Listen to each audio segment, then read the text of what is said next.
Pleasant day greetings to all of you. Thank you for coming back to our YouTube channel, A Book in YouTube. Today, we will continue our discussion about the parts of speech as we develop our understanding with regards to English language. Welcome to our learning. We will learn as we watch YouTube. So therefore, please don't forget to share some love by clicking subscribe and bell button so that you'll get notified about the updates for our incoming learning videos. So, let's start the menu for the day. Do you still remember the 8 parts of speech? Do you still know what a noun is? Hope so. Then, what do you think a pronoun is?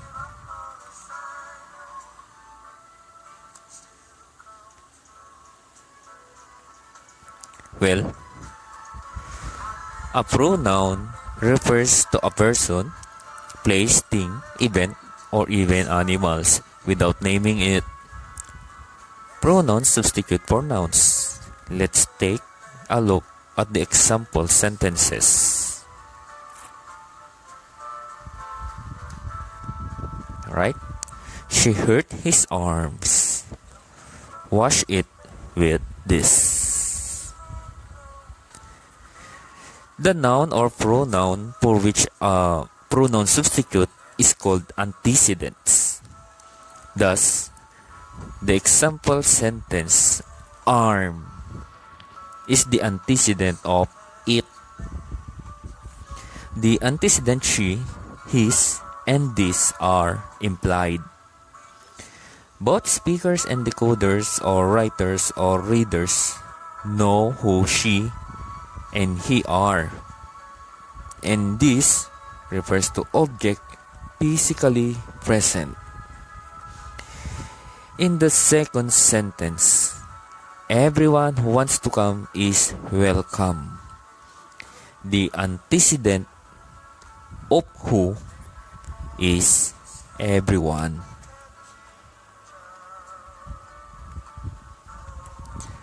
So pronouns may be classified according to 7 types.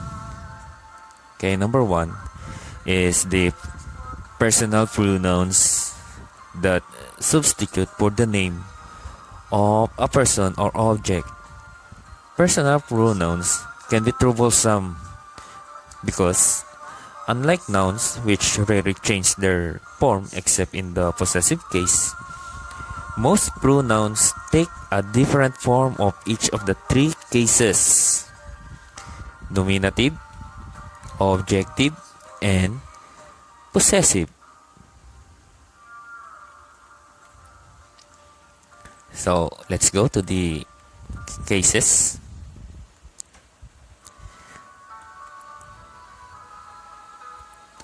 Okay, so under the first person of the first case, form of cases are nominative, objective, possessive. In the first person, singular nominative is I, for the objective me, for the possessive my and mine. For plural, nominative use we, objective use us, possessive use our, on, ours. For the second person singular, nominative you, objective you, possessive you, and yours. Second person plural for nominative you, for objective you, for possessive you, and yours. Let's go to the third person singular by masculine. Nominative we use he, objective we use him, possessive we use his. For third person singular feminine, for nominative we use she, objective her, possessive her or hers. Third person neuter, this is still singular, we use it. For nominative it, for the objective And for possessive, we use its or of it. Either gender, singular third person, nominative, we use one, objective, one, possessive, ones. For the plural third person, nominative, we use they, possessive, we use them, objective, we use them, and for the possessive, we use their or theirs. You observe that ones is the only word, is the only pronouns that uses apostrophe. Right?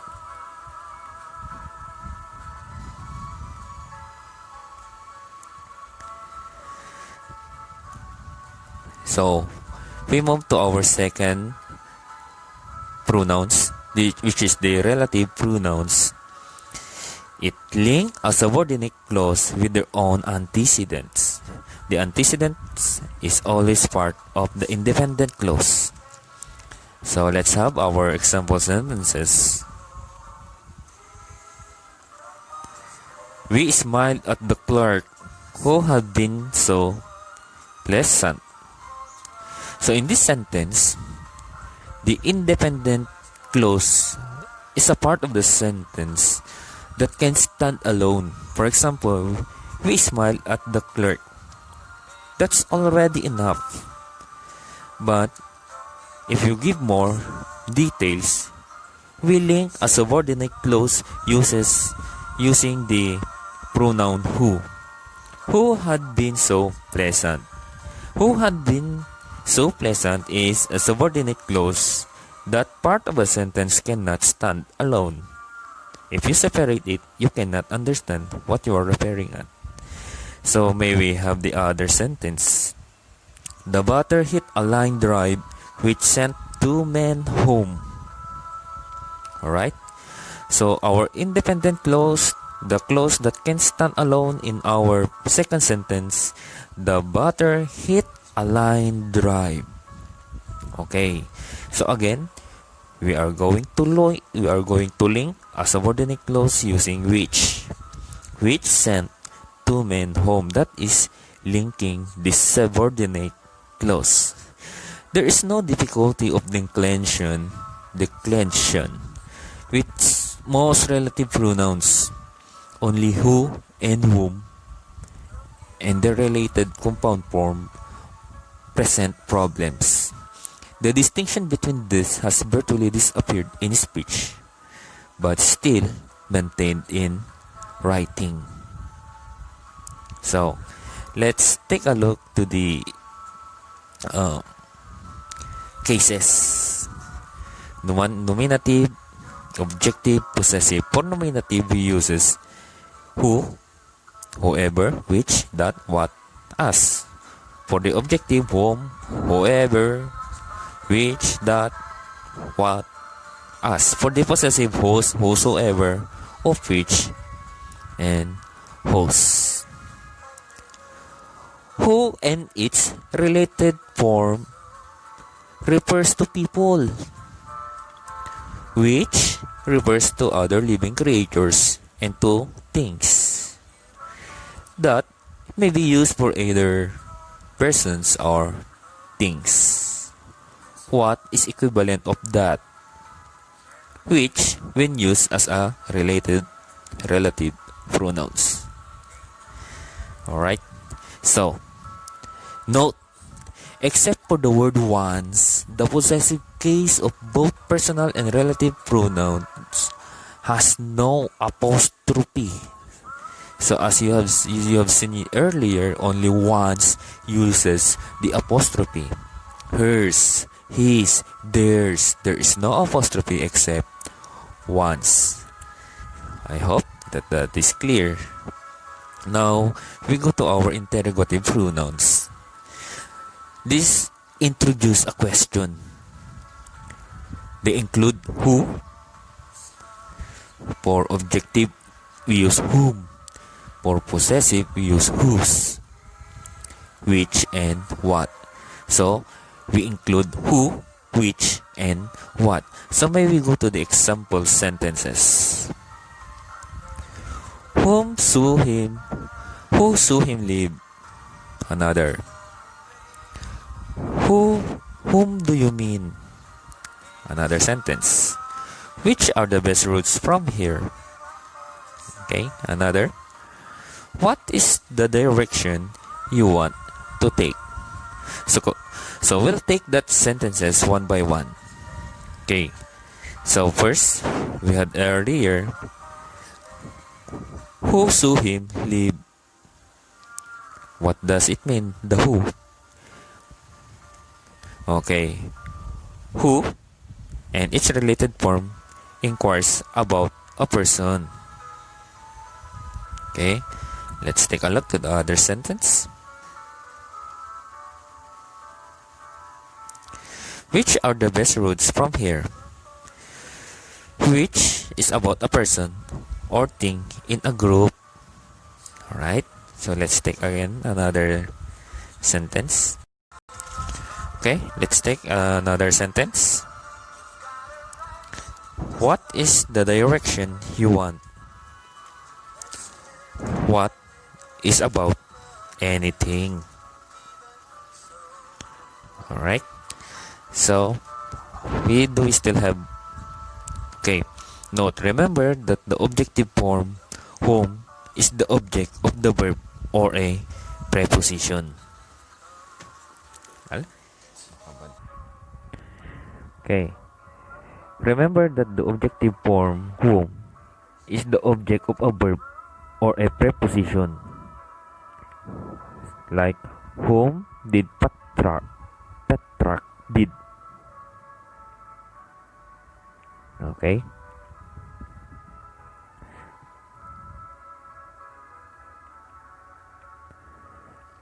Okay, so whose, which, and what also function as interrogative adjective when instead substituting for a noun they modify. For example, which road are best? Okay, they modify their road. Another. What direction you are taking? Okay, so instead of substituting for a noun, they modify. The direction is modified by what? Road is modified by which.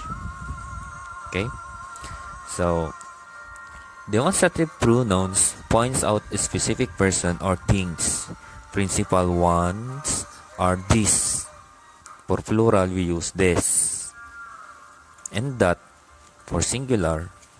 For plural, those. Example sentences. This is the best. This is the least flattering of all photos. So, specifically, pointing out the photos, that's why you use this, or it's either near or close to the speaker. Have you seen those? Those, this is specific to the things that is far. Okay? Demonstrative pronouns may also function as demonstrative adjective. How? Okay, let's take a look at the example. This photo is more flattering than those others. So there is a demonstrative adjective. Those as the demonstrative adjective for others. This as demonstrative adjective for the photo. So they are called now demonstrative pronouns. Alright. So let's move to the indefinite pronouns that points out person or things, but less specific demonstrative pronouns. A great number of these classifications include in the following. For singular indefinite pronouns, another, anyone, each, either, everything, somebody, such, and that points a less specific. For the plural indefinite pronouns, both, few, many, several, another, that is less specific demonstrative pronouns. For the singular or plural indefinite pronouns, all, any, more, most, none, and some. Again, that is less specifically demonstrative pronouns. The only problem likely to arise with the use of indefinite pronouns is that of numbers. So, except for the word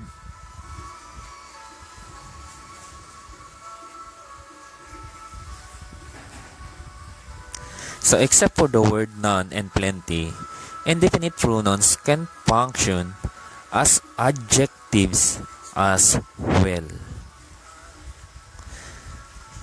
So, let's move to the reflexive pronouns. This refers to back to the subject.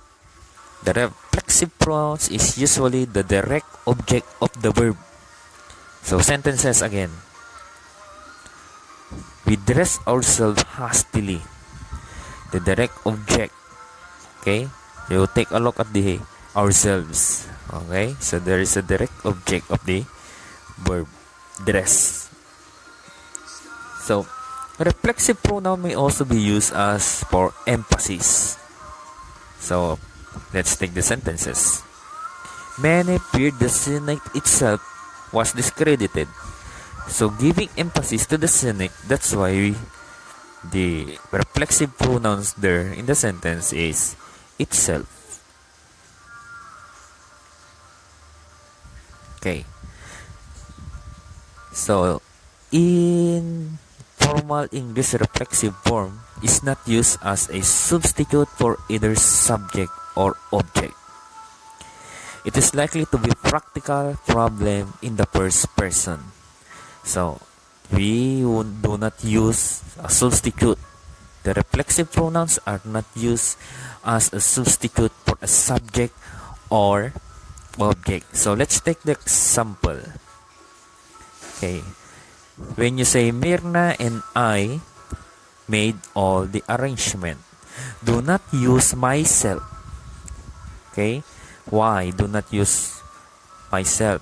Because the reflexive pronouns is not used to substitute either a subject or a object.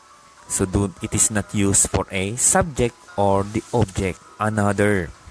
They asked Mirna and me to chaperone the dance. You see? Do not use the reflexive pronouns as substitute of the subject or object. So you use they asked Mirna and me. Or in the first sentence, Mirna and me. So hope that is correct. So again, we have the seventh. It is the reciprocal pronouns. The pronouns are compound indefinite pronouns which indicate some mutual relationship between two or more persons and things. So they are compound indefinite pronouns. Let's take an example here. The lovers live for each other. So you see the indefinite pronouns. They are compound indefinite pronouns. So each other. But the condition is there should be a mutual relationship between two or more. So the lovers live for each other. Each other. There is a mutual relationship. You cannot say that you can love yourself and say each other. So it is needed that there should be a mutual relationship. So let's take another sentence. All members of the company saw one another every day. So our compound indefinite pronouns is one another. So there is a mutual relationship between two or more person and things, and that is what you call the reciprocal pronouns. Alright? So hope that you understand it. So let's move to the case of pronouns, agreement, reference. Let's take example. This is wrong. Okay? John knows more than her. You are as good as a player as me. You are as good a player as me. Okay, so there are case rules that apply to nouns apply also to pronouns, unlike nouns. However, pronouns frequently change their form according to whether they are in nominative, objective, or possessive case. Okay, as we check our sentences. So, what should be the correct one for the first part of the sentence or the first part of the phrase? John knows more than she. You do not use her. She is the subject of the omitted verb does. So do not use her. John knows more than she. Why? For the omitted verb. What is the omitted verb? Does. Alright? And the second part or the second sentence is wrong. What should be the right one? You are as good a player as I. Why? There is an omitted verb, So, hope that is clear to you. Although case of pronouns varies with its use, a pronoun must agree with its antecedents in person, number, and gender. Okay, so that is about agreement. A pronoun may be grammatically correct. It may be agree in every way. In person, number, and gender with its antecedents. And it may have just the right case form. And that is the reference of the pronouns. Well, friends, that will be the part 2, the continuation of our discussion about pronouns. Please keep in touch so we will learn together as we go through our topics here in this channel. Thank you for watching. I congratulate you for your willingness to learn with me and see you to the incoming more videos the soonest possible time. Have a nice day ahead. Thank you. So stay connected. Thank you.